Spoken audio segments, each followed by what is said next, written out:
All right. Well, we are really lucky today to be joined by Darren McKee. Darren, thank you very much for joining CSI Chat. I'm going to give people a little bit of background on Darren. Darren is an author. He's a speaker. He's an AI advisor, and he's also a very experienced podcaster. First and foremost, and the reason why we're here today is to talk about his book, Uncontrollable. It is called The Threat of Artificial Superintelligence and the Race to Save the World, which is an excellent book. And I would highly encourage everybody, especially if you're a layman like me, trying to get their head wrapped around the risk of AI. It is a terrific book to read. Darren is the author of that book. He is a senior policy advisor and has been a policy analyst for over 15 years. And he currently sits on the board of advisors for AIGS Canada. And AIGS Canada is a Canadian not-for-profit that is focused on trying to make AI safer for Canada. So it's certainly a terrific initiative that we should all, especially after listening to this discussion, I think you're going to realize the importance of making sure that AI is safe. And he's also the host of the very popular podcast, The Reality Check. And what I just learned is that podcast has been around since 2008.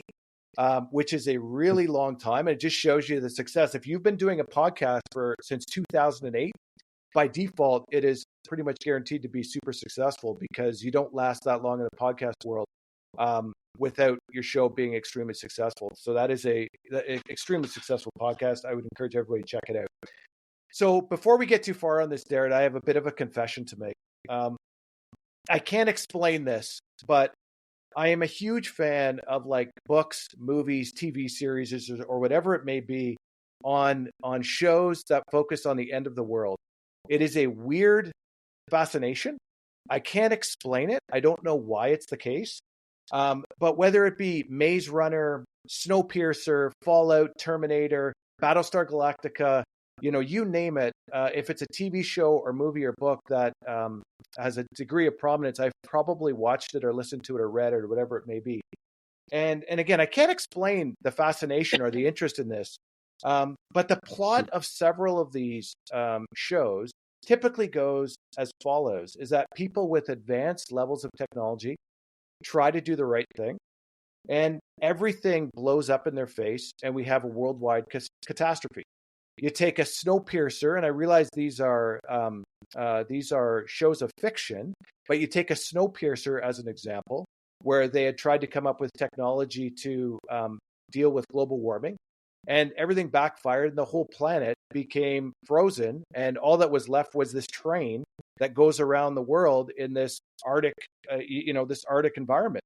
You take a Maze Runner, for example. This is another one where, again, they tried to, I'm not sure this is doing the right thing, but they tried to engage in some level of population control. And again, the technology just spun out of control. And that is the theme of several of these. And I think what we're going to find after this discussion with you is that what we believe is actually impossible is actually possible. And again, getting your head wrapped around thinking about what is actually possible is actually really, really important. So to talk a little bit about your book first, because I've been trying to find an AI expert to come on, and not just any AI expert. I myself as an accountant, I am not up to speed on AI in terms of some technical understanding of artificial intelligence and all the different versions of it and everything like that. That's not me. I'm more the layman, and I think it's probably the majority of the population that is out there. And what we're trying to do, and what I'm trying to find, is someone who can give kind of a more basic, layman version of the risk of what AI is, and really the risk of AI to all of us. And I came across your book, Uncontrollable, and I read the book, and it achieved that perfectly. Like, again, it does a great job of again taking a book that is geared towards the layman, like someone like me, and again, I would probably say the majority of the population, and trying to break it down for them as to really what AI is and how AI can spin out of control, and also giving some historical perspective on how similar events have played out in the past, and how we manage the risk, how we manage the risk of those. So I would encourage everybody to go on Amazon and pick up the book, because you're going to read it and you're going to get a much better understanding of the risk of AI, because the risk of AI is a very big topic. And again, you do a terrific job of trying to get the layman person to understand what that really means. But before we get into your book, you dedicate the book to your mom. And what it actually says is it's dedicated to your mom, Tina. And you said that she gave you life twice, and twice is in brackets. So again, Darren, welcome to the podcast. And maybe you can start by explaining, why is the book dedicated to your mom, and what do you mean by she gave you life twice? What's that referring to? Well, hi, everyone, and thanks so much for that kind introduction, Scott. Just quickly touch on a couple of the things you mentioned before your final question. Is that, yeah, when you do a podcast that long, it's a critical thinking and science podcast. I usually say it makes you more interesting or annoying as a dinner guest. So you got to know your audience when you talk to different people about these things. And yes, the goal of the book really was, we can get into it, but to have something accessible for everyone, because there just wasn't as much of that around. And I think a key factor is understanding that the limits of your imagination are not the limits of what is possible. But to your most recent question, so yes, most mothers give birth to a child, and that's life once. But I was quite sick when I was younger, and I think a lot of her nurturing and care and sort of positive outlook really helped at a critical time to make me, why don't we say, more suited for the world I would inhabit, without being lost to, I don't know, lesser positive well-being or outlook. And so I thought she should get some acknowledgement for that. No, that's great. It certainly sticks out, and that's a great backstory. So talk a little bit about the book, maybe just as a starting point. What was your inspiration to write the book? Like, was there a moment where you had said, you know what, the world needs a book like this, because, like you say, it doesn't exist? So what was your inspiration, or that one aha moment that you said, you know what, I'm going to put pen to paper. I need to write a book on AI, and I need to gear it towards the layman person, the non-technical person, so that they can get a grasp of the risk of artificial intelligence? Yes, well, in short, I was very concerned. And to provide some more context, I've been following the AI space for, I would say, a couple decades, being aware of exponential growth, some stuff from Ray Kurzweil from decades ago, and also very concerned about automation and whether that would lead to employment displacement. And that's also, I don't know, 15, 20 years ago. And then sort of, again, monitoring the space, being aware of discussions and presentations and books that came out, and we'll say in the 2010s. A landmark one was, of course, Nick Bostrom's Superintelligence in 2014. And then there was, of course, Max Tegmark's Life 3.0, and you also would have Stuart Russell's Human Compatible later, and then the alignment problem of Brian Christian. And so over this time, I thought this issue seems to be, I won't say handled, but at least being addressed by people who it's their entire job to do this sort of thing. But I did also notice that for the most part, these books are written by academics or people who are very sciencey, and they are geared to that type of audience. And then this is around, why don't we say, May, June 2022, or April, May 2022, a couple AI models came out, and people started to think things were happening a lot faster than they realized. I mean, everyone was already thinking like, oh, things might happen quickly, but really accelerated timelines seem to be a new viewpoint. There is a forecasting website called Metaculus, which tracks different predictions of when things might occur. And one of them was for when like artificial general intelligence might arrive. And it dropped something like 10 or 20 years in 2 weeks. Wow. Now, they're not, no one's psychic here, but it's just as like, whoa, like it was just like oh my God, everything's happening much faster. For everyone with sort of this recent historical experience, ChatGPT, which kind of changed the world, came out in November 22. So this is about 6 months before that, when I thought, okay, things are happening. I knew they were happening, but they're happening even faster. And I thought at that point, okay, because a book does not yet exist, I will write it. And where does one get the chutzpah for this? Well, I've read many books, and I do writing in my daily life. And also with the podcast, it's, again, over 600 episodes of taking a complicated idea and try to put it in a way that is more accessible for someone with less context. Yep. And so I thought I'll give it a shot. one can just sort of hope that someone else would do it, but that's not the world we live in. It's not easy to make that happen, and I thought perhaps I can play a role and provide this to kind of the community that's concerned about this, but also the broader, I guess, public, to make them more aware of these risks that some people have been concerned about for decades, and other people are just starting to be concerned about. So if there's one thing in your book, and I would encourage everybody, go on Amazon and just look at the cover of the book. Because the cover of the book, if the goal of the cover is to communicate the risk of AI, Darren, it is mission accomplished with this cover, which is a picture of the Earth. Half of it looks normal, and the other half looks like a complete disaster. Is kind of the cover of the book. Maybe just so again, you look at the cover, and you certainly get concerned when you look at the cover of the look at the cover of the book. Maybe just talk a little bit about the inspiration for the cover of the book, because again, Sure. it paints a very concerning picture of the future. You know what I mean? Yes. Well, then mission accomplished. As one can imagine, this is a tricky world of marketing and what might look good and how it resonates. And I loosely try to think of a lot of things like this. If you have a complicated subject, what is the key message you want to convey? And then can you convey it as concisely as possible? And then here with the book, in both text and imagery. So the title, Uncontrollable, yes, there could be a question mark because that's the issue we're dealing with. Will AI be uncontrollable? And then the subtitle, The Threat of Artificial Superintelligence and the Race to Save the World, is the description more so of what we're talking about. But each one of those conveys what the book's about. And then if you block the text, you would just look at well, that looks like it's kind of like an Earth on fire, some problem here. So immediately there's a sense that there is a danger, there is a risk, there is a problem here. Now, I was wary because I don't want it to seem like it's alarmist. I do want it to be alarming, though, because I think there are reasons to be alarmed. And that's a delicate balance where I think almost no one has an issue with the cover, but what I hear is they're worried someone might have an issue with the cover somewhere, right? Because it might seem too alarmist. Now, if you look closely, and this is I don't expect everyone to do this, it's actually like there's like a digital infrastructure that's sweeping over the Earth. And why that's there is that I wanted to have the idea of AI or computational technology kind of taking over. But I didn't want to use a large robot face or a large robot hand. And those are the things that almost everyone goes to, and it's very easy to convey some sort of danger if you put like a Terminator face and eye, right, on the cover.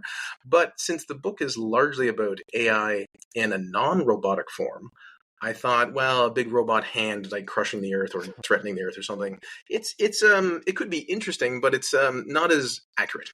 Not to say this is accurate, but I think it's more appropriate given the subject matter. So yes, there are different ideas about how to go about this, and I just wanted something to convey risk, concern, or alarm, and I'm happy that came across. Well, I think what we're going to get into this is I think people should be alarmed, and I think what people are going to realize after you read the book. We're not going to sit here and say the end of the world is, on the horizon, but should we be concerned? And it's not just us, which we're going to get into, is there's some really smart people out there who look at this and say, look, we need to be really, really careful. And not to jump to the end, but after someone reads the book, what do you hope they take away from the book itself? Like after reading it, there's lots of really good data in the book. Lots of really good themes. Again, you're explaining AI, you're explaining the risk of AI.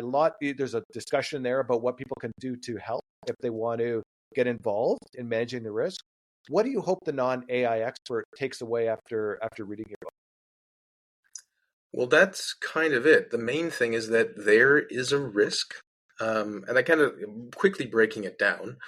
There's several things that are coming together to create a problem or a potential problem. So one is, broadly, things are moving very fast. We are living in exponential times. The computational capacity is increasing exponentially, and other technologies are also increasing exponentially, leading to computer and AI systems being very, very capable. We've seen that over just the past couple of years, dramatic increases in capability, and the trend line is set to continue in that exponential growth. So things are happening very fast, they're very capable. Also, we're not quite sure if these systems will do what we want. There are the minor issues of hallucinations and the machine returns a silly response, but in the broader sense, the people who make them aren't exactly sure how they work, and they don't know if they can fully align them with our interests. And then relatedly, we're not sure if we'll be able to control them if they don't align with our interests, and we can unpack that later. And so you put all those things together and you get a risk. It doesn't mean there's a definite problem, it just means there's good reasons to be concerned. And then the logic there is, well, if there are good reasons for a risk, there's all these different experts who say there might be a problem. It's better to be prudent. It's better to be prepared than to be caught off guard.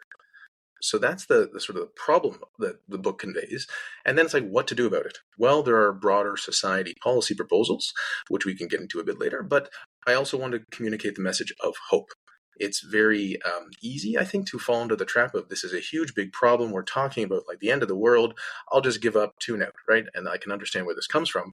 But we have to try to fight. We have to try to address this problem. There are good reasons to be hopeful, even if it's only logical reasons versus emotional reasons, which is that you're more likely to find a solution if you're looking for it. And I also think, and this is a delicate one, I don't think you can easily rationalize yourself into hope.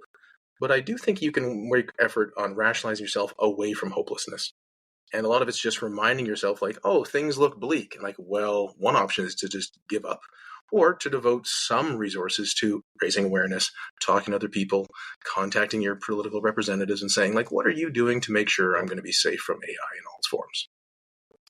So let's roll the clock back to, maybe something that is at least somewhat comparable to some level of catastrophe. So I'm going to go way back to the dinosaurs, and an asteroid hits the Earth, and the dinosaurs become extinct. And maybe just talk a little bit about the evolution on how things have changed, because as far as we know, the dinosaurs didn't have the technological capacity to build weapons of mass destruction, where they could destroy themselves. It was a kind of a third party, uncontrollable object that really wiped them out.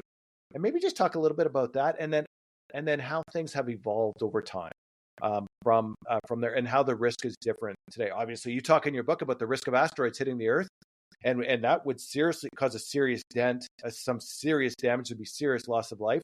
But again, there's also a lot of work that people do to prepare for that, and to deal with that risk. But so maybe just talk a little bit about that evolution over time with the dinosaurs, and how things have really changed.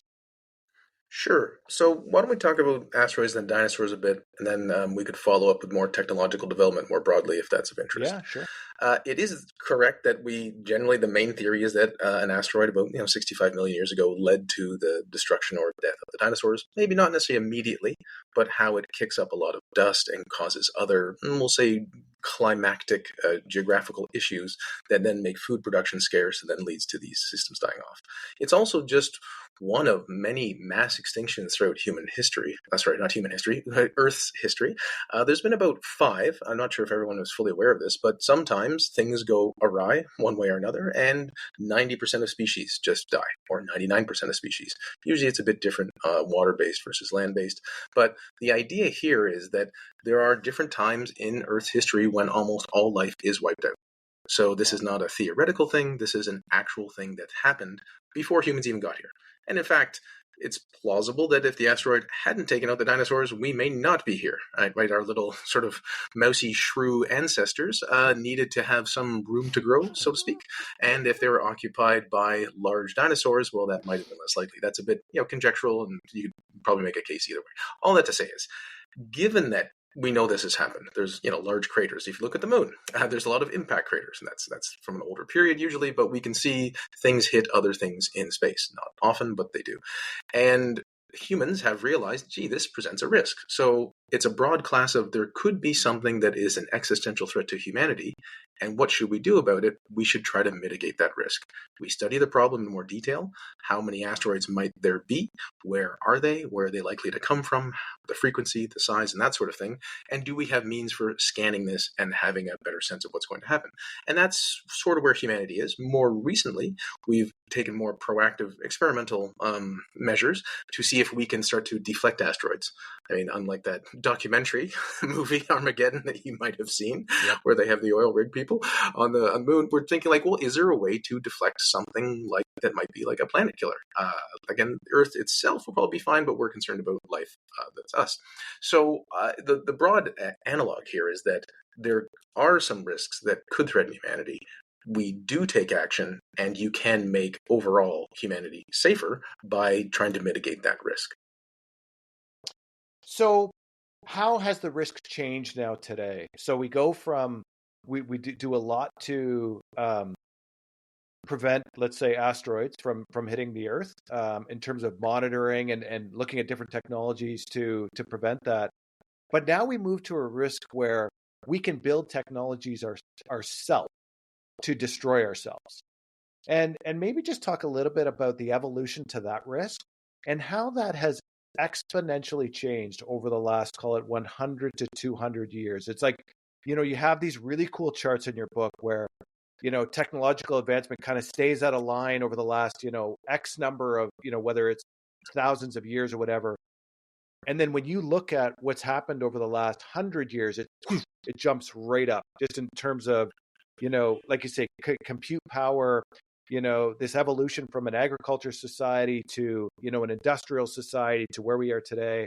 Maybe just talk a little bit about how things have really changed exponentially over the last 100 years and what that means, in terms of, our technological ability to effectively destroy ourselves. Sure. Perhaps one of the easiest ways to try to communicate this is that for most of human history, a child's life was similar to the lives of their parent. They probably lived similarly, right? They faced similar obstacles.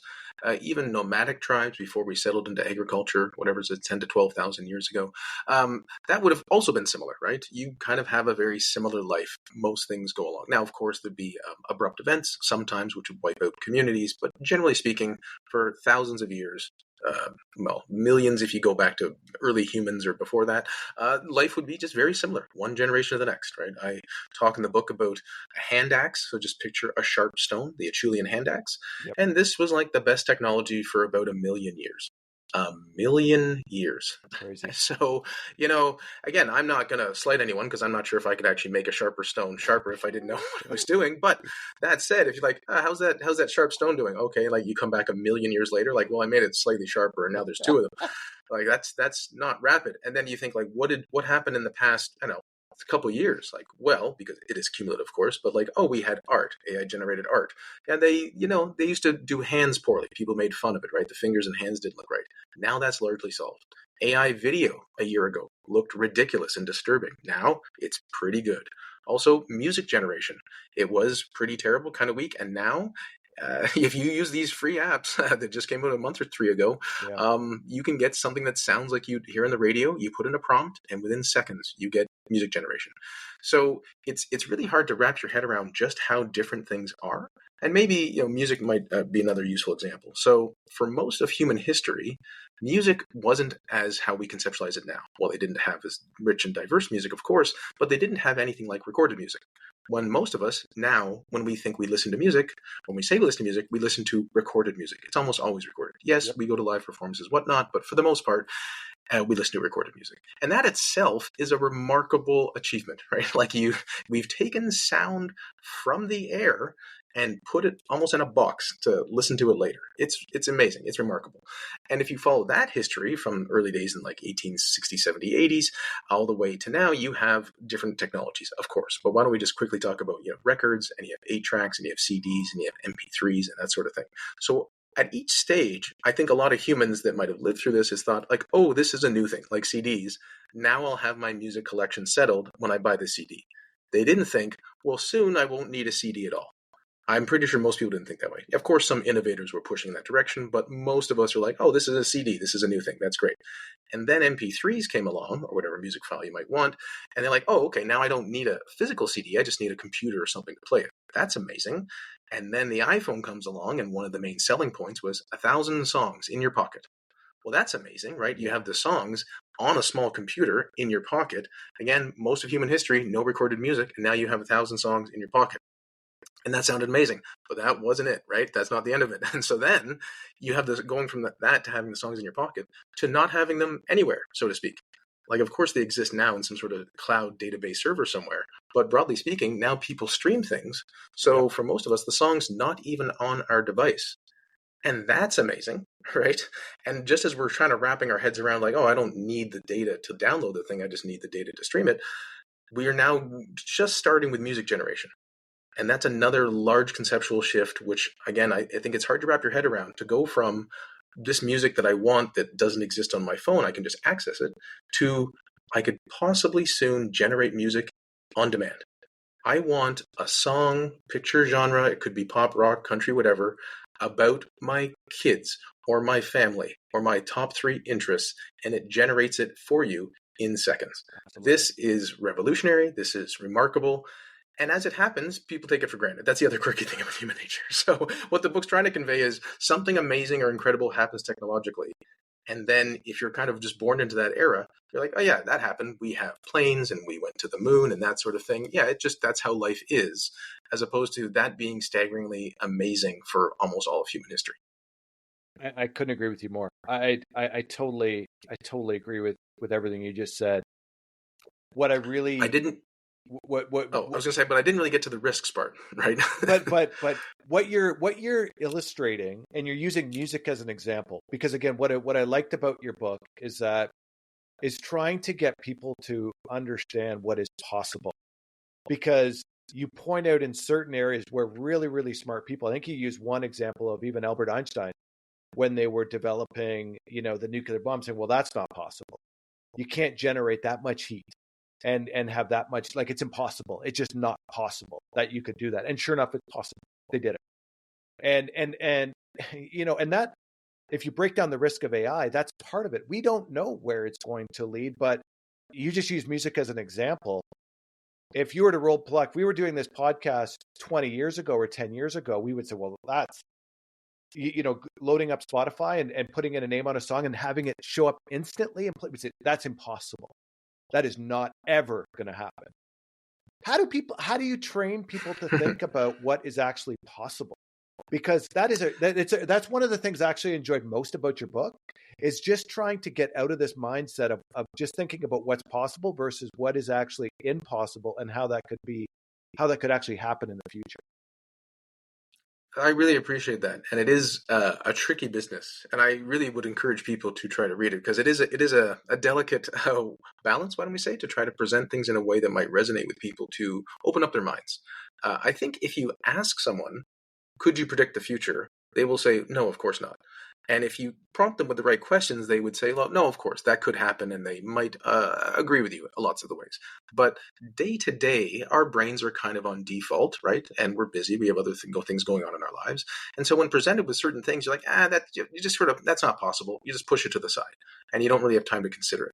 And so what I tried to do with the book is to spend time sort of meeting people where they are, right? With music or food or something else, just to really convey how amazing and dramatically things have changed in human history, and to sort of look around you and to see most of the world is radically different because of human intelligence, because of the ability to do different things using intelligence to achieve goals as a capability. Another example is baking cookies, right? I ask people, yep, how many of you have baked cookies? And most people are like, yeah, of course I've baked cookies, right? What they don't realize is that is remarkable. It really is, even if you did a bad job. As far as we know, nothing else in the history of life on Earth has baked cookies, and perhaps even in the entire universe. So the idea of having a recipe, again, written down, language, communication, and the ingredients, agriculture, infrastructure, right? And then you have an oven, which can control temperature, right? And even have directions of Absolutely. Put a certain temperature at a certain time, notions of temperature, notions of time. Of course, other organisms have these, but not in detail with numbers like we have in precision. And so that is just a way to try to look, this is an everyday thing you do. When you put some, ingredients in a bowl and then you make cookies, what you've done is you've taken different parts of the universe. This is like a physicist point of view, different pieces of matter, whether it's, chocolate chips or flour or some eggs or whatever it is, and you've put them together and you've rearranged them in different ways to make something new. And that's amazing. Yeah, it does happen frequently, but it's absolutely amazing, especially if you took the ingredients and make cookies. These are very different things, and you can think about this for all cooking. And that is like a stepping stone to look at a building, look at a city, look at a bridge. All these things were taking different pieces of matter and rearranging them to get what we want.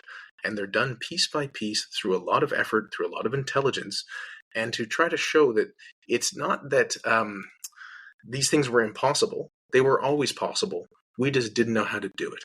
Absolutely. And once you start to think like that, you're like, okay, well, what could be possible if you put yourself 300 years ago, 1,000 years ago, 5,000 years ago? You'd sort of see like, okay, what we have now seems like it would have been impossible. So that means I should be careful. I should have more cognitive humility when I think about what might be possible going forward.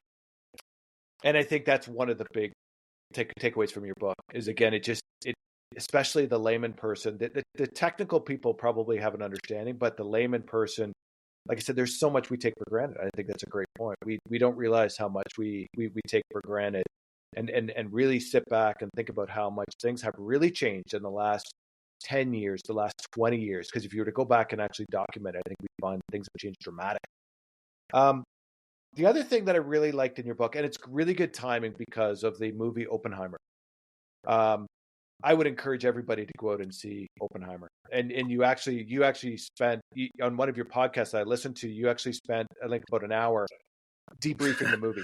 And I really enjoyed. It was a really good discussion on some of the themes in the movie and the points they were trying to make, and this and it was good. Like, again, but in the book itself, you draw this comparable to nuclear weapons, and a good example of a technology that's been around for a long time has the ability to wipe us out. If you go back in human history, I'll bet you there's probably been, and you reference this in the book, there's been a handful of cases where it's been pretty damn close to a wipeout scenario. And I don't know what happened, but maybe pure luck avoided, some sort of missile strike between, but in any event, you draw this wonderful comparable to nuclear weapons and AI. Maybe just talk a little bit about why you think that's a good comparison, because again, I think there's a lot of reasons why it's a good comparison.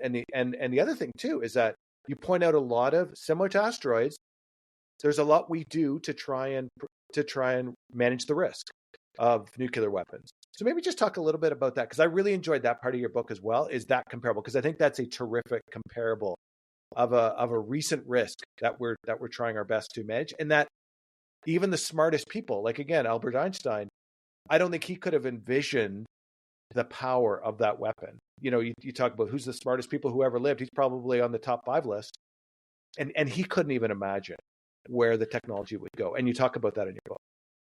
Yeah. So I think the nuclear weapons, it's not a perfect analog, but I think it's a very useful one. And I can elaborate in a moment. But I want to touch on your other point first about Einstein not foreseeing this, because there's a quote in the book about, he's like, well, that wouldn't happen, or you'd have to actually somehow split the atom. And he couldn't quite see it at the time. But the book opens with Lord Ernest Rutherford, a world famous chemist physicist, and he thought the idea of getting energy from the atom was ridiculous. And so why I'm using these examples is it's not just an average person saying, well, I don't know, maybe that couldn't happen. I don't think so. You have the most famous experts in the entire world in a particular subject saying something can't happen, and then they are wrong. And they are dramatically wrong in a short period of time.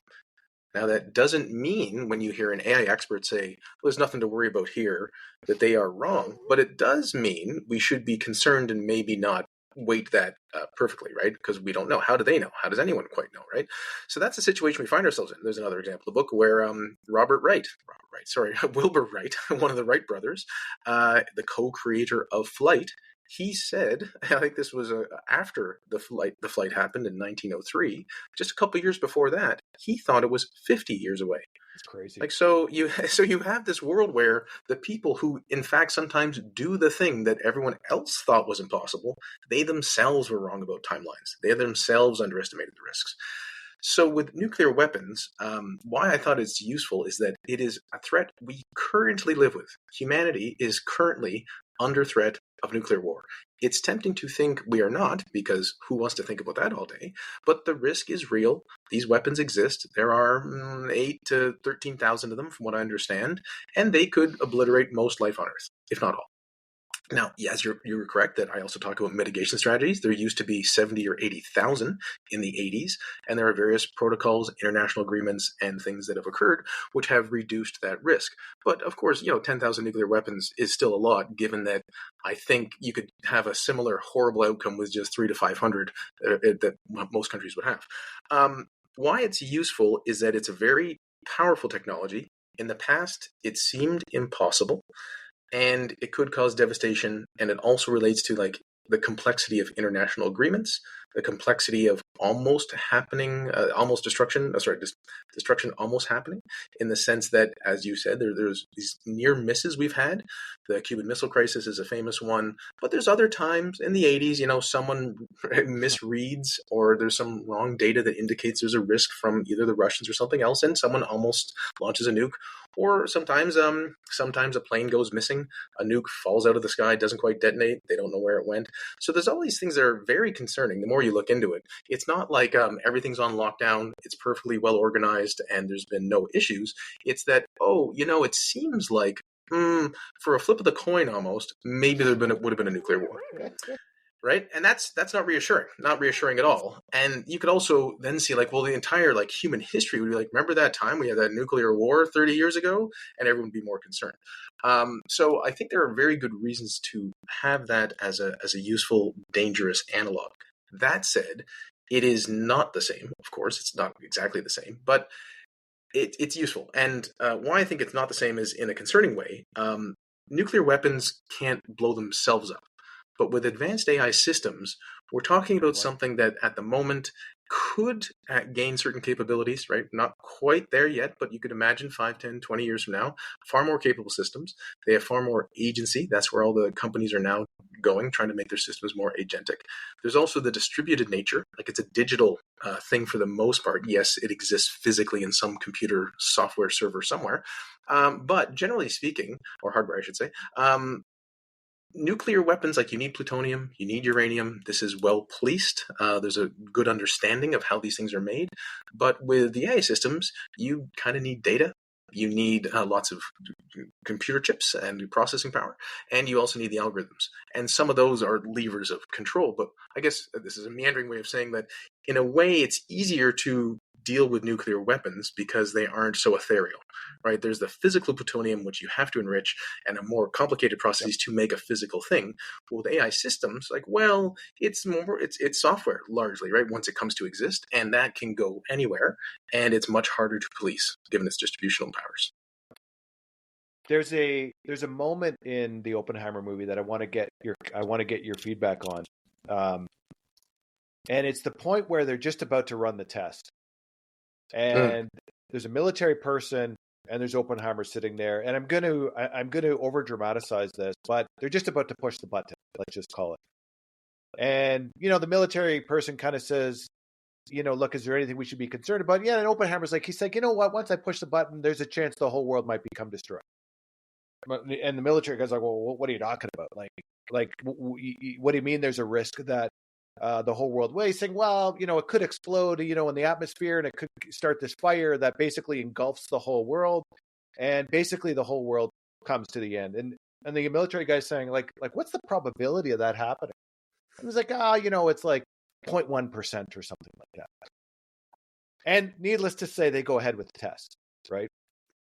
Now, as we're going to talk about later, the risk of AI, a lot of people would say it's a lot higher than 0.1%. But what was when you saw that moment, Darren, in that movie? Like, what were you thinking? Because I think about that, and I think that links exactly back to your book. You know what I mean? Like in terms of of the risk of the unknown to some degree, right? Yes. Now, one could say like a lot of things that haven't happened yet are unknown, right? But we usually have some sense of a likelihood or a probability. To your point, I mean, I love that movie. The podcast episode I did, it was largely like a love fest because both myself and my co-host Adam were like, this is a great movie. Let's just talk about how it's great. You're right. I did provide detail and context and some myth busting a bit, but it was largely like, let's talk about how great it is. The scene you're referencing is, yes, this it was a real concern that when the bomb would be exploded, so to speak, it might ignite the atmosphere, and the atmosphere goes everywhere on Earth. It's a nice little sphere, and that could cause widespread destruction in general. Now, I think the movie slightly oversold the likelihood of the problem. It was deemed to be very unlikely, like it just wasn't going to happen before they went ahead with the test. That said, no calculation is perfect, and there's things that we don't know about how the universe works. And in another setting, you could imagine someone else doing a calculation of a similar type, and maybe they're not quite as good at doing the calculation, and maybe they don't care as much about safety.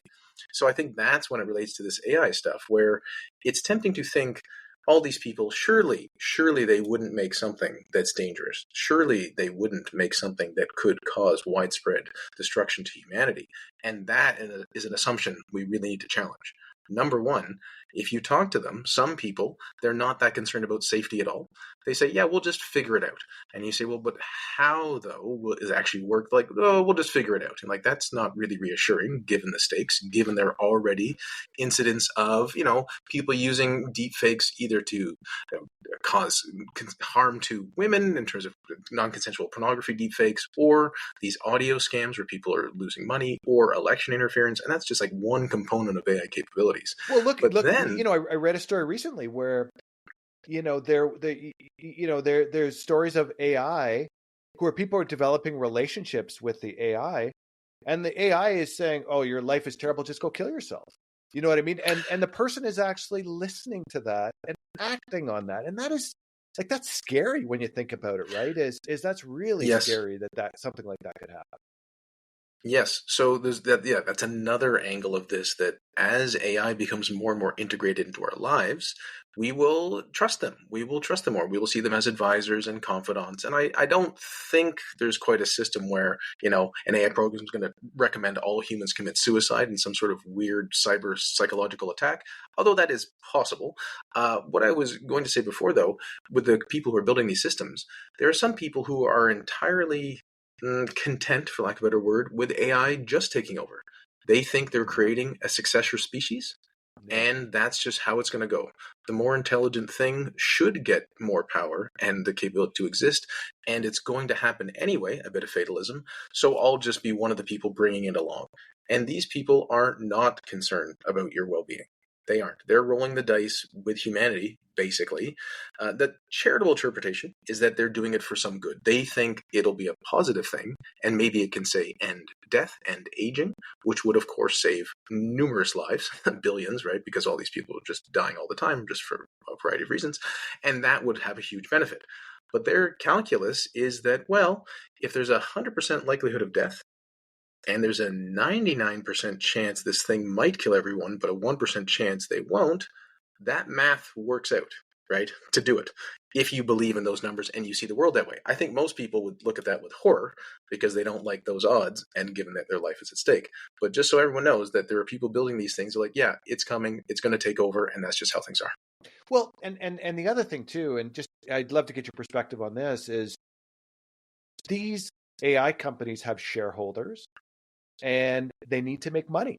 And you look at a difference with nuclear weapons. I don't know if it was in the same way. These the nuclear weapons were being developed by governments. It was being developed at a time when we were at war. There was very specific reasons as to why it was being developed. Anybody who knows World War II history, knows what was going on.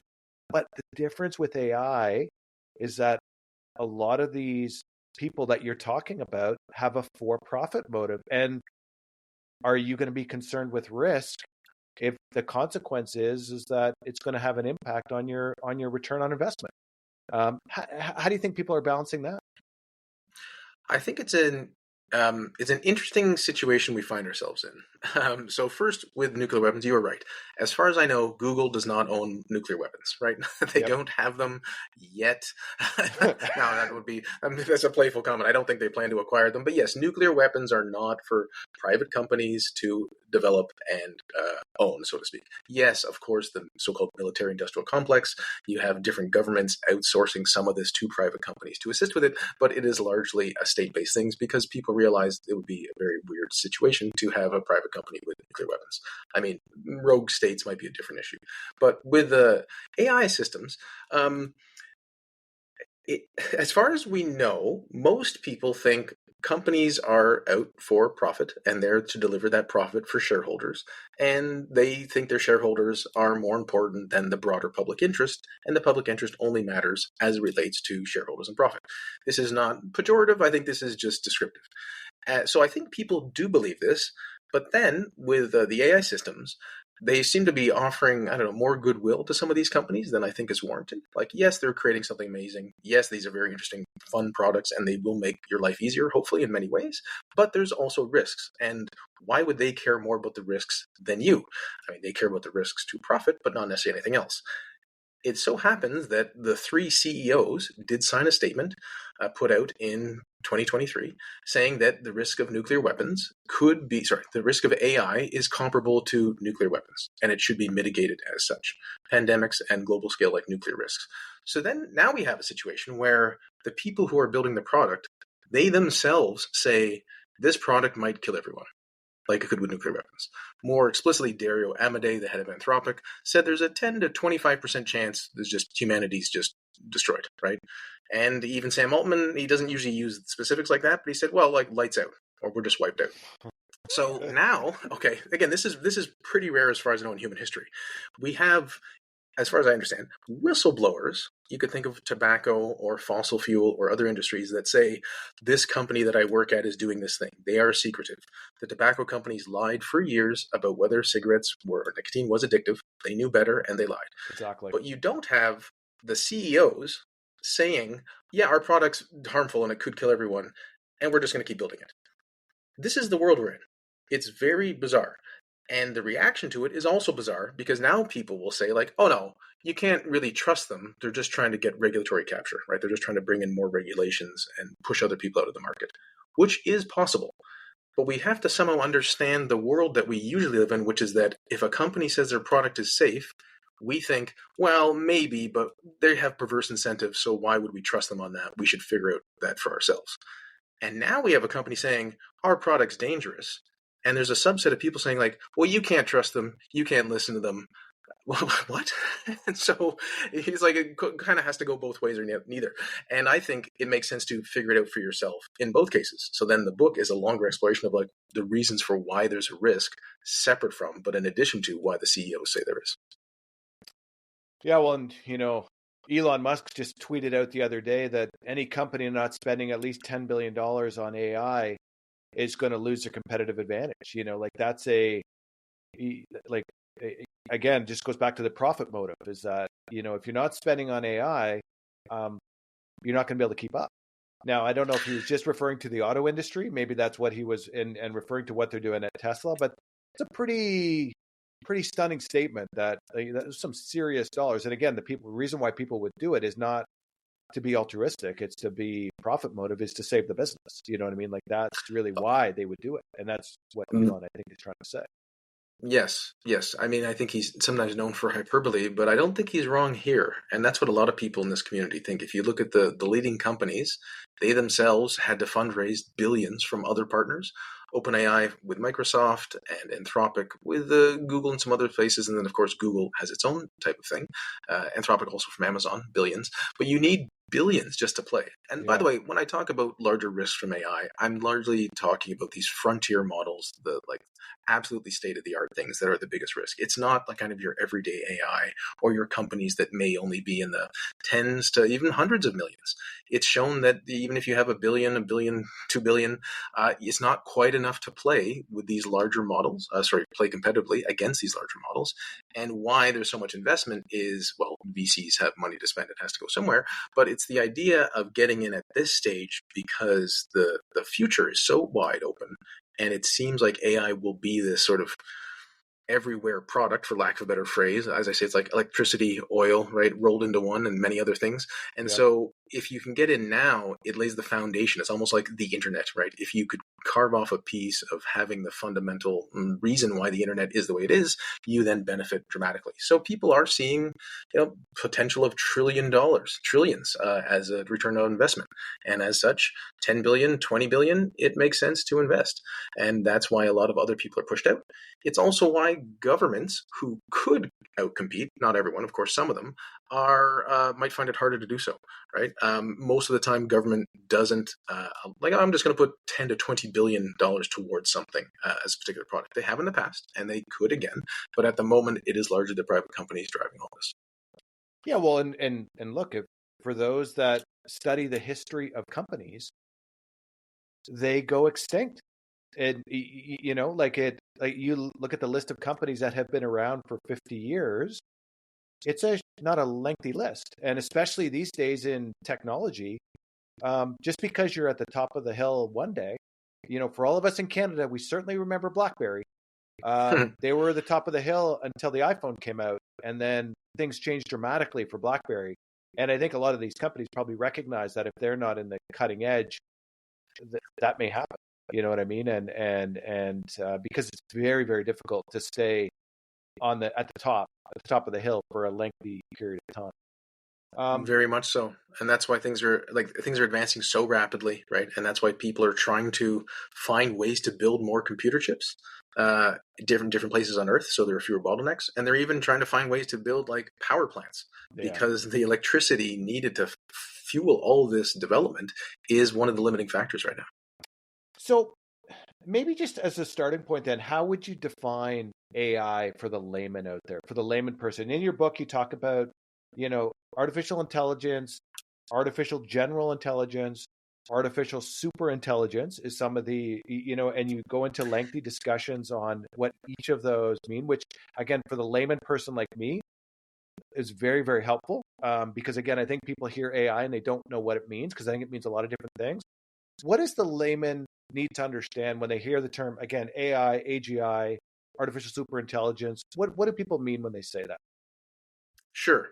Yes. In short, it's an absolute mess, right? If you listen to people talk about these things on the news, on podcasts, whatnot, they're often using terms differently, or sometimes sloppily or inconsistently. We were all subject to that, by the way. That's not meant to be too insulting there. It's just the nature of how a lot of conversation off the cuff goes. But why I spent time on that, literally devoting specific chapters to these things. And it's not just like, here's the definition, blah. It's explaining more context, how it works, and why. Is that, yes, when people hear AI, it sounds maybe interesting, maybe concerning, but it's weird. It's messy. It's mysterious. And it's not actually mysterious. It's just not well defined. And largely, AI is approximately sort of a computer system that can do things that are similar to what a human can do in terms of thinking. It's not a perfect definition, but that's kind of what we're working with. AI is software, but it is software that seems to do things that are more like human thinking. And so some of the examples I try to break it down, it's like, well, is this AI? Is it not AI? Google Maps is AI, right? Microsoft Word, well, it's not quite AI, but some of the programs or the systems that are used for, say, grammar recommendations or spell check, that could be AI. Language translation, largely AI. Of course, the way in which it does this stuff doesn't mean it's how a human does it, but it is something more like human thinking or human abilities in that domain. So when you start with that, AI, that is what I anchored on as a phrase, by the way. So they thought, okay, AI is a phrase that's not going to go away, like it or not, poorly defined or not, or differently defined or not. That's what people are going to use. It has something to do with computers doing thinking stuff, okay? And then I kind of went circle down AI, and you go down to just intelligence. That's why the first chapter is about the power of intelligence broadly. And then the other chapters go sort of up. You have AI, you have artificial general intelligence, and artificial superintelligence. And I'm trying to build at least some sort of framework to have some clarity with these terms, because they are often used differently. So artificial general intelligence, which you're going to hear a lot about, I define it as a computer system that is comparable to an average worker. That's the key kind of test or insight. And an average colleague who might work remotely. It is like a computer system that can perform an intellectual task at the same level, at a human level, right? That sort of thing. But by trying to make it more practical, again, for the average person, like, well, if I'm talking with a colleague, typing to, writing an email to, having a project that I'm trying to work on with, could the AI system comparably function like a colleague? And that's my assessment for artificial general intelligence. Other people use AGI to mean almost anything. They mean like a computer that can do almost all the things you could imagine. And I think that's not useful as a definition. And that's why I prefer something like artificial superintelligence, which is a computer system that could perform intellectual tasks at a human expert level or above. Now, again, artificial superintelligence, it sounds like it might be even more dramatic, and that's included in the or above phrase. But why I wanted the expert level or above is, again, some sort of assessment of what do we know we're dealing with? How could we tell if something is an artificial general intelligence or superintelligence? Well, you would interact with it, and you would have assessments, and you could have experts rate it. I mean, there are benchmarks that are more technical, but if you think of an average person, like, is this thing like an expert? Is it operating like a world expert where many experts would say, oh yeah, that is comparable to what I can do, or that is much better than what I can do? But yes, the concern is you have something that becomes a super intelligence that is not just expert level in one domain, but across many domains, even more capable in terms of speed or conceptual insight, pattern recognition. And then, as I said, becoming more and more autonomous, more and more agentic. So I've been trying to think about a way to make this risk simple. And I recently heard a podcast where they explained it as follows, and I'd love to get your take on this. Is if you want to understand the risk of AI, is think about it as someone having access to all the information on the internet, which is, you can just imagine how much information on the internet, pretty much everything is available on the internet, and then having the ability to process that information at speeds that are so far beyond what a human being can do. Imagine what something could do if they could actually do that.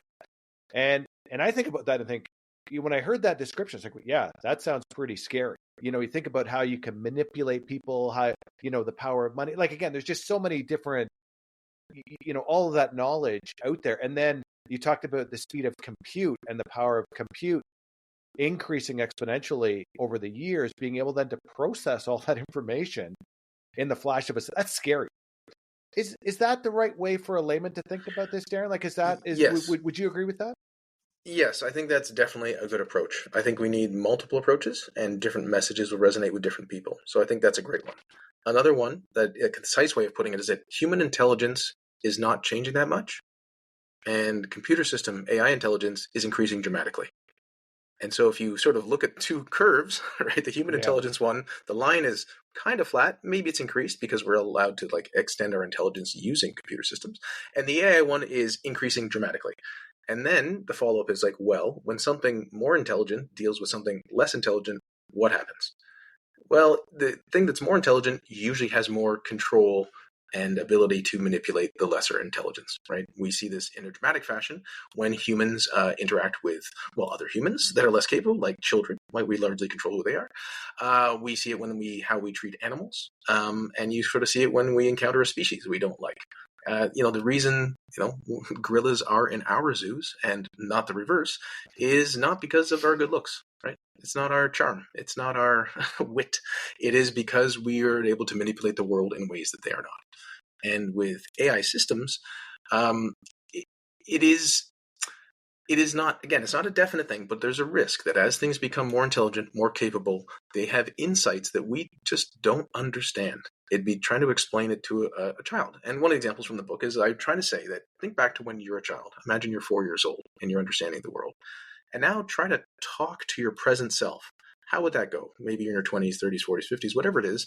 It's going to be hard for you to really communicate when you're the adult to you as the child. You just can't communicate certain things. It is beyond your own grasp when you were younger. So in a way, you are your own superintelligence. If you think just how far you've come, you're almost a different person entirely, right? You may not like candy as much, but maybe you do. But largely, your preferences have changed. You understand the world dramatically. You understand the world and can manipulate it in ways your 4-year-old self just cannot imagine, can't even comprehend. You could try to explain it, and you just wouldn't do it. It's beyond you. It's really beyond you. And so the concern there is you'll have an AI system that can sort of, again, connect dots that we can't.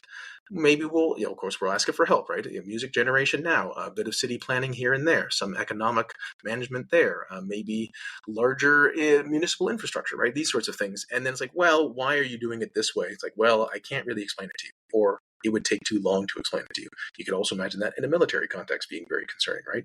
The systems to be competitive, to have an advantage, will just go as fast as they can. Is there a human in the loop? Do they become a de facto button presser? Like, here's all the information, human. You have 10 seconds to make a decision. The human's like, well, I don't know. I guess I'll trust you, right? Is this a world that we're kind of going towards, and should we be going towards it? These are some of the questions to raise. So I think when people are trying to get their head around it, it really is, things are increasing dramatically. There is a gap. There is an increasing gap. I mean, not quite a gap yet between AI systems and all humans, but the difference between capabilities is starting to increase more and more. And it is a risk. It is definitely a risk. So I'm going to play devil's advocate and say, well, Darren, come on, we're smart. We're just going to put in some rules that will make sure we don't run into problems. And again, you've got discussion in your book on this, which I found interesting. So I'm going to put in rule number 1, which is from a movie from several years ago, is a robot may not injure another human being. I'm going to put that rule in the system and we're good. Darren, you got nothing to worry about. We're just going to put that into the AI programming and we're good. Maybe you could point out maybe some of the issues surrounding that level of thinking. Yes, this is a good old chapter 7. Simple rules do not work. And I look at that's the conclusion. I look at Isaac Asimov's 3 laws of robotics, of which you referenced partly one of them, as a way to illustrate just how complicated this is. So it's tempting to think this is what you do. You just do this, right? And there's no problem. But you could imagine, again, if you told a person or a child or someone, don't do this, well, how would they follow it in practice? What would they do and what would they not do? And in Isaac Asimov's, it was like, do not injure a human being or allow harm to come to a human being. It's like, okay, well, if you have to perform surgery as some sort of medical surgery robot, are you allowed to cut into a patient? Are you allowed to do a risky surgery, even if the patient consented? And like, oh, no, I meant like, on net harm with a certain probability. Is that what you actually meant? Like, oh wait, problem right away, right? It's like, oh, okay, well, can I serve you as an AI algorithm? Can I serve you certain content you say you want, but it turns out maybe it's bad for you because you're, looking at supermodels or whoever and you're feeling bad about yourself. Or you said you like this movie, but now you're crying because it's a drama. Well, that seems bad. Like, no, I didn't mean that. I meant, so wait, sometimes I want to cry, sometimes I want to feel bad about myself, and sometimes I want a robot to cut into me. And these are just, not silly, but realistic cases. And then, well, how many more cases would you need to list? And that's just do not harm. But then if you have the other part where it's like, do not allow harm, well, many humans are suffering all the time, right? There's about 8 billion people on this earth. Hundreds of millions don't have access to electricity and food and water, so they're suffering. So should the AI system start to do something about that? Should it try to get a job on trading stocks and donate the money to some charity? Like, what exactly, how would this work, right? And so the more you think about it, you're like, okay, well, wait a minute, how does this work? And it doesn't. There has to be some way, of course, of figuring this out and having different systems talk to each other, so to speak, to have heuristics for guiding behavior. And also you definitely don't want X, Y, Z, right? It could just be better. Like, no, you can never kill any human, no matter what. You're like, well, what about self-defense? Like, well, now I need another asterisk for that. But it could be that at the moment we just decide, we can't have self-defense robots. Now, they're not going to see it that way in the military. Why would they, right? The whole game is to try to take out an opponent that is attacking you. So I just try to, I guess, highlight to the average person that what might seem intuitively obvious or something that easily reduces the risk may not work in practice.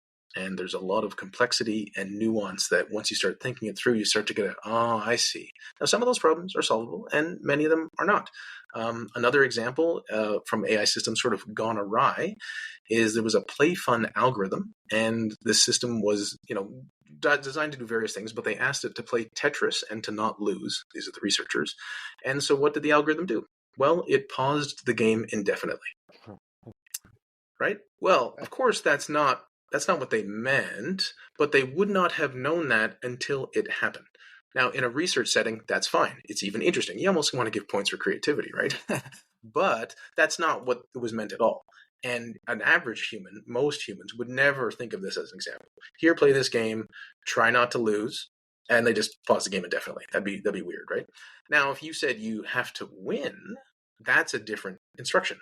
And they seem very similar, like don't lose or win, but they're not similar. And one led to an outcome which was not desirable and problematic for that particular domain. Now, of course, as research, it becomes useful in a meta sense because now we understood a limitation. But this is an issue throughout a lot of algorithms and various systems that you don't quite know what it's going to do.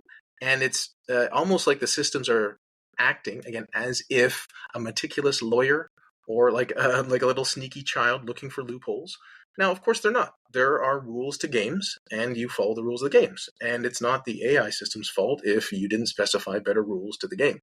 And they will just follow whatever seems most expedient to achieve the goal. And the question for the researchers, or all of us, is like, have they really been careful enough to ensure all possible contingencies, unintended consequences, or behaviors are taken care of? And that's a very hard thing to achieve.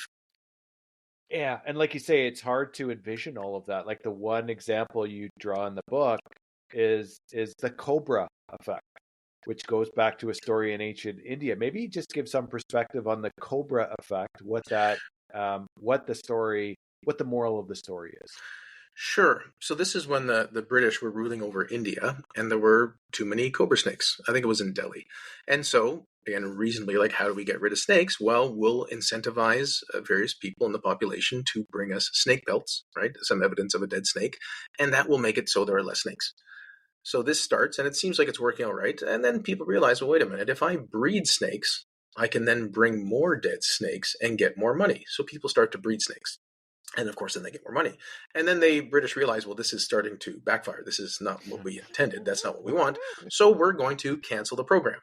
Well, the program's canceled. Now all the people breeding snakes, what are they going to do? Just hang on to snakes for fun? No, they release the snakes.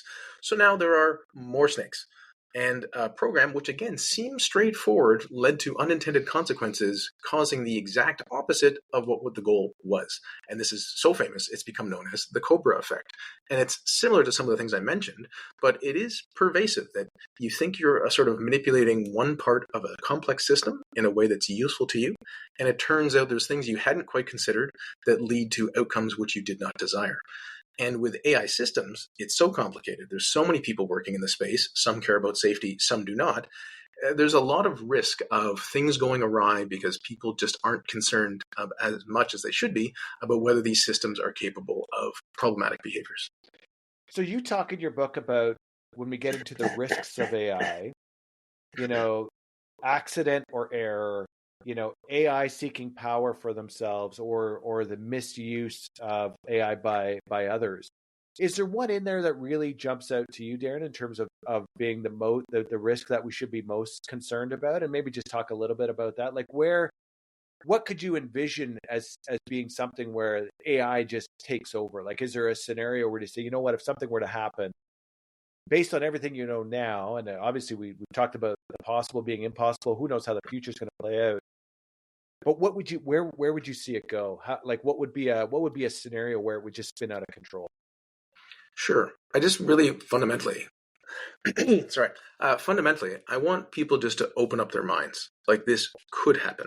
And yes, I'll try to give some potentially specific ways it could happen, but the broader class of a problem that could happen exists. And the analog often given here is, if I was going to play the world's best AI chess program, we know what's going to happen. I'm going to lose, right? I used to play chess a bit when I was younger, but I wasn't that great. Regardless, I'm going to lose. Everyone's going to lose because it's the world's best and it beats humans. Exactly how I'm going to lose, we don't know. But the outcome is clear because it's so capable. So somewhat similarly, not yet, right? But as AI systems advance, if you really start to put your hat on, look at the past several, 5, 10 years, think 5, 10, 15, 20 years into the future, what systems might be capable of, how integrated they'll be. Could it be a situation where they will have more control and power than we want them to have, and they will be able to manipulate us in ways that we currently don't want, right? In that sense, that's the risk. That's the discrepancy there. For specifics, it's kind of like understanding that the stepping stone of the present is very important for the future. Again, this goes to the imagination issue, the possible, the impossible, right? We take things for granted once they've happened, but they seem very unlikely. Even if asked, right? Who knows what the future holds? Yes, we all think the future is unpredictable in some ways, and yet we act like it is often. So recently, people weren't that concerned about deepfakes. right? AI generated deepfakes, even though they've been a problem for at least 5, 6, maybe 8 years already in terms of the pornography destabilizing different things. And now we've seen like people have literally lost money because an audio scam has, sometimes it's people, sometimes it's actually a company.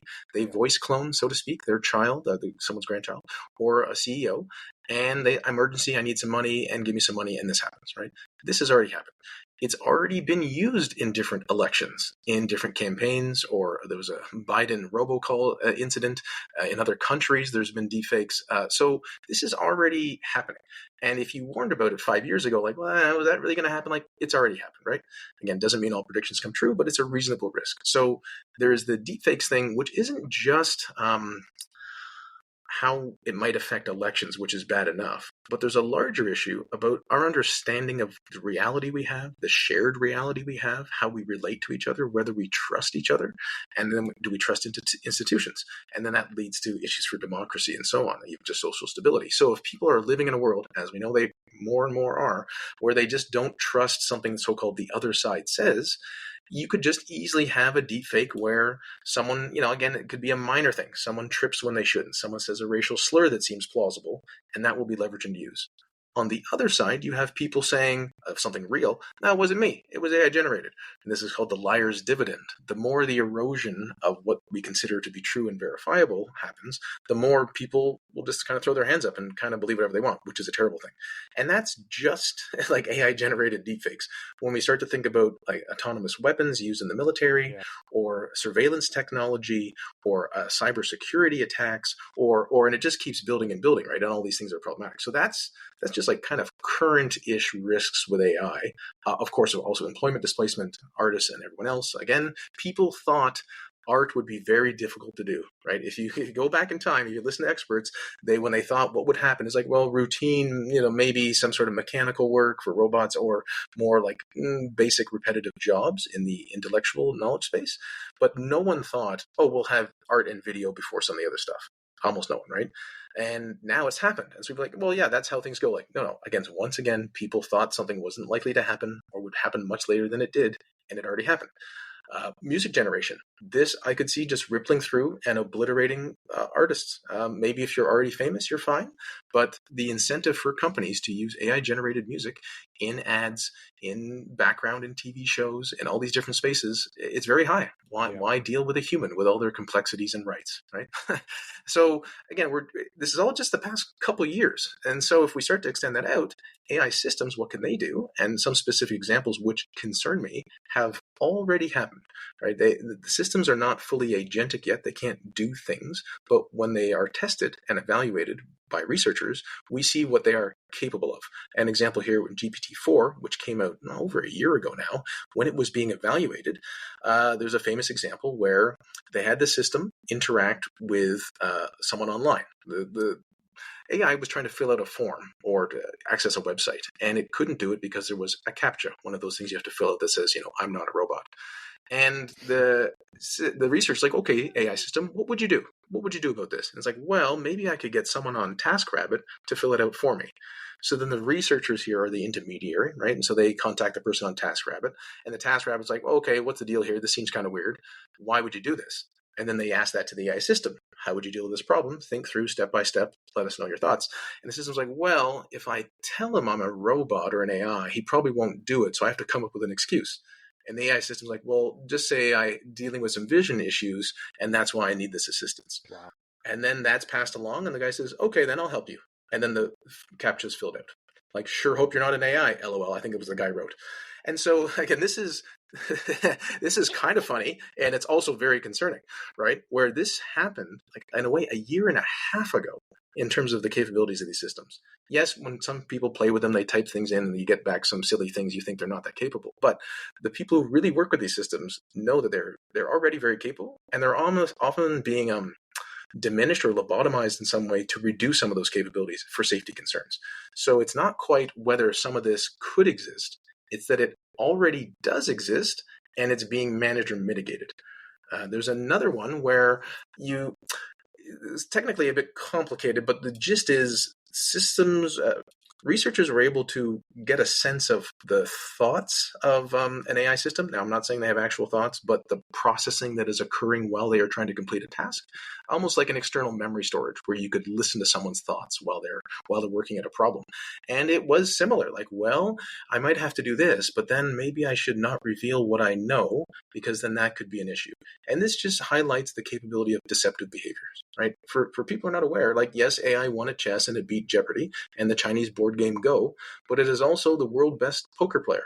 And also the game diplomacy, which involves more strategic thinking and sometimes concealing information. So when people say, it couldn't happen, like, all the trend lines point towards more capable, more agentic, and more capable of deception because that's how you interact in the world.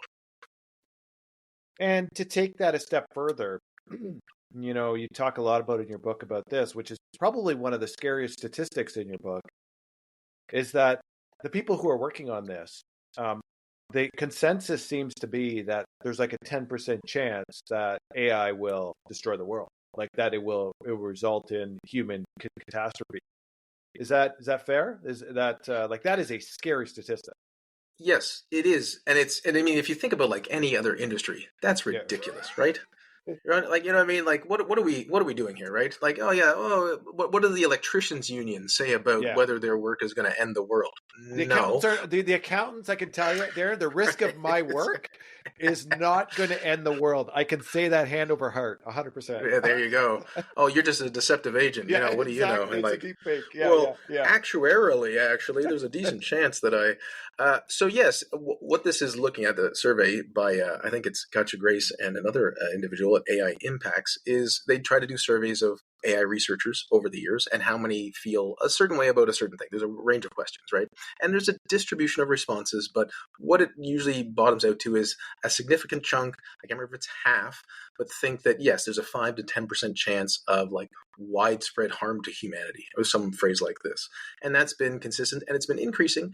And when might powerful AI systems arrive, that's also been decreasing as a perspective.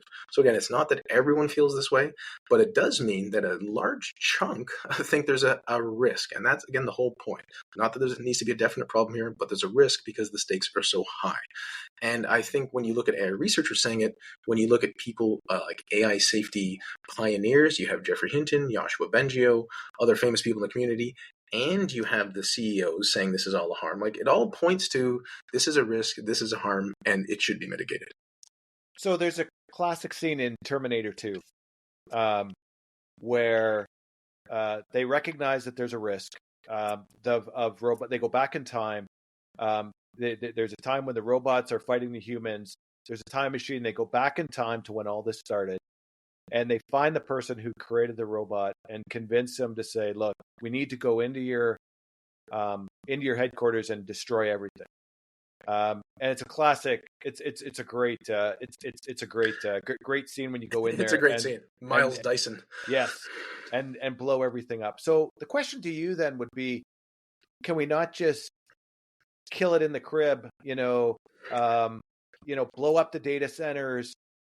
Can you control the risk if it were to spin out of control? And even to take it a step further, like, why do we need this? If there's a 10% chance it's going to end badly, why do we need it? Like, are we on kind of this train that is just, you can't stop it now? I listened to you on one of your podcasts where you talked about what would happen if you shut off the internet.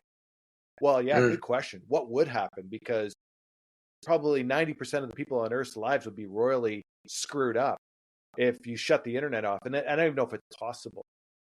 Maybe just give us some perspective on that. Is that, again, can you shut AI down? Can you do what they did in Terminator 2, which didn't work, by the way? Can you blow everything up? Listen to me carefully. Read my book if you want to live. Exactly. Yeah, that's my new promo line. we must get it. Stop it. Get to the chopper. So Terminator 2 is one of my favorite movies, and I realize he doesn't say that in that movie, but he does have that minigun. So actually, it did work.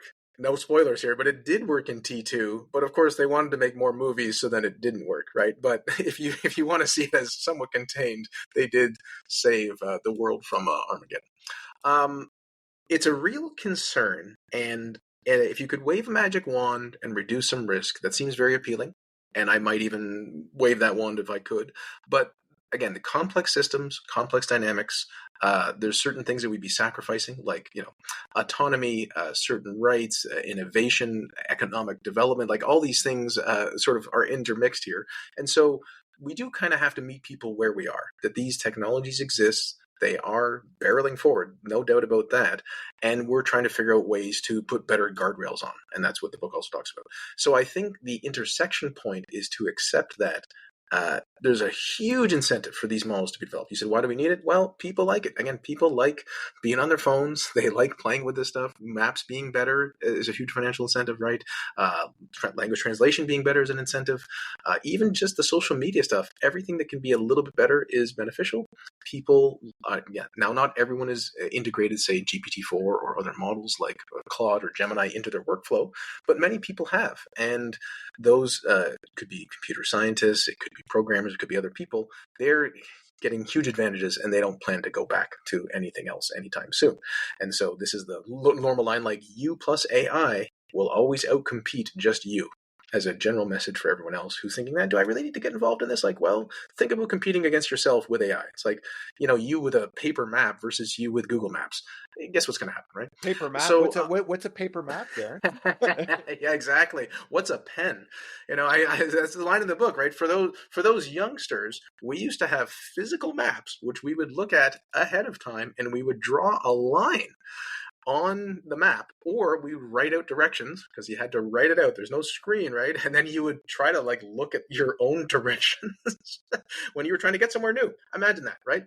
As you said, if we didn't have the internet, a lot of us would be screwed.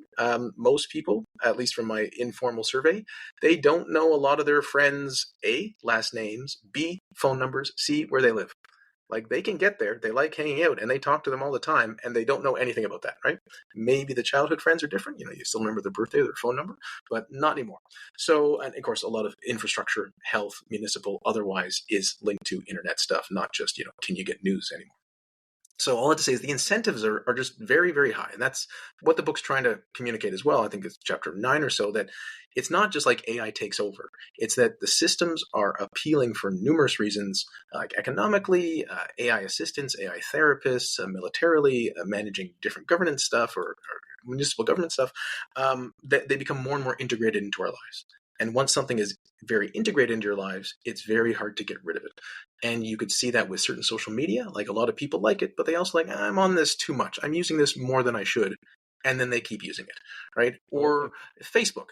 There's like 3 billion people on Facebook, and it's been a part of my life. And there's reasons why I keep coming back to it. Like, oh yeah, I'd like to see what happened on this day X many years ago. That's interesting and appealing to me. And yes, I could live without Facebook, but life would just be very different, because a lot of people, they communicate with their friends, they see what's going on in their lives, and some people use it for organizing events or other community issues. All that to say is that these things are more and more integrated. With AI, as you said, people are already falling in love with these systems. You can imagine an AI system which really helps you navigate the world, right? Like, helps you plan your appointments, keeps you aware of certain things. I'm not quite sure how to have this conversation with a friend, offer you suggestions, maybe even in almost real time, like an AI in your ear, like a Cyrano de Bergerac type. Like, what about this? Actually, you're getting a bit angry right now. What if you could calm down, say something kind? This would be largely beneficial. And stuff like this, by the way, almost everything already exists in some lesser form at the moment. There's already an app, I think it's designed for separated partners who share custody of a child, where you're texting, it's like, do you really want to say that? Right? Wow. Because sometimes heated exchanges occur. And so it might have a filter of maybe phrase it differently, maybe do that. And that's already in existence. So then as you sort of extrapolate out further and further, you can see more and more integration, more and more dependency, which, again, highly beneficial if you have it. And then if you lose it, you've now probably become even less capable as an individual. This is getting far afield here. I'm not sure if I'm answering your question anymore, but the idea is that AI systems becoming more integrated is the first step. And then once they're so integrated, it becomes very difficult to shut them off or turn them off. Again, we'll trust them. We'll kind of willingly invite them in. And then if we're not careful, it may be too late to do anything about it. And what do you think the trick is to try and control it so the risk doesn't spin out of control? Like, is there, you talk a lot about in your book about things that are being done and things that can be done. Is the solution government? Is the solution, something else? Is it just the altruistic views of society to try and make this, mitigate the risk? what is there one or two items where you say, you know what, we need to do these one or two things really, really well if we're going to make sure we avoid some sort of major disaster down the road? Yeah, so I think there's some specific proposals, which are definitely in the book, which I'll get to in a moment, but there's the broader category of believing and understanding there is a risk. That's the main purpose of the book. And the more people that understand it and can see reasons to be concerned, the more everything else becomes easier. Yes, governments and other individuals or societies, organizations can lead and put safety measures in place, either as requirements or as suggestions or advice. But the population really has to get engaged, at least at the point of just saying, I'm concerned as well. Different surveys seem to indicate that people are already concerned. They don't want people just rushing ahead without safety. And the more politicians know that their constituents are concerned, the more that makes it easier for them to make decisions regarding that. Proposals, I think really, like, this needs to be a really all hands on deck. We need a moonshot for AI safety. That's in the book. It's something largely galvanizing. Again, when the moonshot, Kennedy's famous speech, it's not like they already knew how to get to the moon and they were just doing it. They didn't know. It seemed almost impossible. It's something that had never been done. And yes, there was a space race, of course, and international reasons why there was a competition that led to resources being allocated. But this is, in a way, much grander. AI safety is going to affect everyone, and no country will be safe, so to speak, if something goes wrong, if we end up with an uncontrollable AI. So I think it's sure to get the messaging, the theme on board of, like, this is serious, it's happening super fast. It takes a long time to solve problems. It's a very complicated problem, so we kind of need an all hands on deck. Like, as for specific things, examples are, like, we have to have liability for the people who are producing these systems. There has to be more oversight and sort of liability governance, these sorts of things, audits, evaluations. I also think compute governance. This is just a better understanding of where the chips that go into these systems, where they're going, who has them, what type are they, are there ways to control this? The US government has already made motions in this direction. There's export controls that have already happened, and they've been intensified recently. So it's, again, not that there's nothing going on. It's that we kind of need more and it happening faster. Now, the other side might say, well, this is going to stifle innovation. And that's kind of the calculation. Like, well, is it worth everything? Like, what innovation could be worth this much of a risk to your life, this much of things going awry? And yeah, people are going to have different perspectives about it. But it's let's put it this way. I rarely hear the innovation-sided people saying, here is a detailed plan for how things are going to work out. Here, when we develop a system that we're trying to make agentic that's much smarter than everyone, it's not going to somehow inadvertently turn on us. Give us the plan. I'm open-minded. I actually don't want this to be a problem, right? I would love to think that this is all going to work out.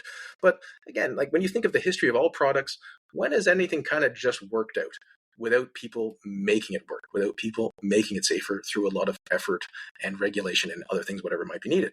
When cars were first on the road, I think it was in England, the good old 1850s, 1860s, someone walked in front of the car holding up a red flag. It was moving at walking speed, right? Because it was dangerous. Of course, you don't want to get hit by a car. Now, that's not practical as far as we see it, but at the time, this seemed like a good idea. And that, of course, was a safer car. But it was then decided, this is not efficient. This is not what people want. We want to be able to drive faster. And that leads to many, many people dying in car accidents. Yeah. And that's the trade-off society is kind of just made. We just accept this is how things are. It doesn't have to be this way, but that's how the incentives are currently aligned. With AI systems, are we sort of at the beginning of something where what are the incentives and what are the trade-offs we want to make? And I want people to have a more informed opinion about what's going on, the people involved and the risks involved, so they themselves can think, like, okay, this is a risk. What am I really getting from this, right? Is it really a new VR system? Is it something to help me plan my vacation? Is that really worth a risk of something becoming manipulative, agentic, and destabilizing countries? So the book achieves, I think, that objective. Again, I would encourage everybody to take a read of the book. It's an excellent read. My last question then, Darren, is on the book itself. Do you think there would be a follow-up book? I think it would certainly make for a very cool documentary on Netflix or Amazon or whatever it may be. Is there anything in the pipe on the book where you take it to the next step and try and get it out to more people? Anything on that front? What can we expect down the pipe from Darren McKee? Uncontrollable 2, Judgment Day. Yeah. So at the moment, the focus really is this book. A lot of effort goes into writing a book, and I think the moment really is still now for this book with this message. I'm open-minded to stuff that happens in the future. Of course, after just writing a book, I have no desire to write another one because it is so much work. So we'll see. Yeah, if this was turned into other types of media, some sort of series, that would be amazing because I think the message is important, and I think we need more materials like this to reach more people because it will affect their lives. What people have long realized but sometimes forget is that if you're not involved in making certain types of decisions, other people will make those decisions for you. So right now, people are deciding your future for you, and they know they don't necessarily have your best interest at heart. Yeah, well, one of the references you make in the book is that website 80,000 hours, and I'd never heard of them before. And really cool place that if you're unhappy in your job and you want to do something that is going to move the needle in for society, you should check that place out because I actually went on the website. They got a lot of cool things on that website. Yes, that's for 80,000 hours is the approximate amount of time one spends in their working life, their career. And it's trying to think of what are the most effective ways you could use that time. So could you be working in a role that is more useful for helping the world? And there are things related to AI in there. Yeah, there's a variety of suggestions. There's advocacy, there's joining networks like AIGS or other ones. It's, reading books like this or listening to other podcasts, yours, or, the AI Breakdown's a decent one. AI Explained, Last Week in AI. I mean, there's so many of these things to try to keep up with just the news. But I really just think it's getting more engaged, trying to understand this, again, thinking things through for yourself. I've tried to present what I think is a very reasonable case of why there is a risk and why there are reasons to be concerned and why we should be cautious. And see what you think for yourself. Well, Darren, I know you're super busy. I wanted to thank you very much for taking the time today. We really appreciate you sitting down and sharing your perspectives. And again, I know I've said it a bunch of times already, but take a read of the book. It's well worth your time. And if you do realize that there's a risk here, and it's the responsibility of all of us to try and help to try and manage that risk. Whether you're an expert in AI or you're not an expert in AI, everybody can contribute in their own way, and your book definitely demonstrates that. So, thank you very much, Darren. We very much appreciate it. Thanks so much for having me. It is up to us to deal with this problem. Absolutely.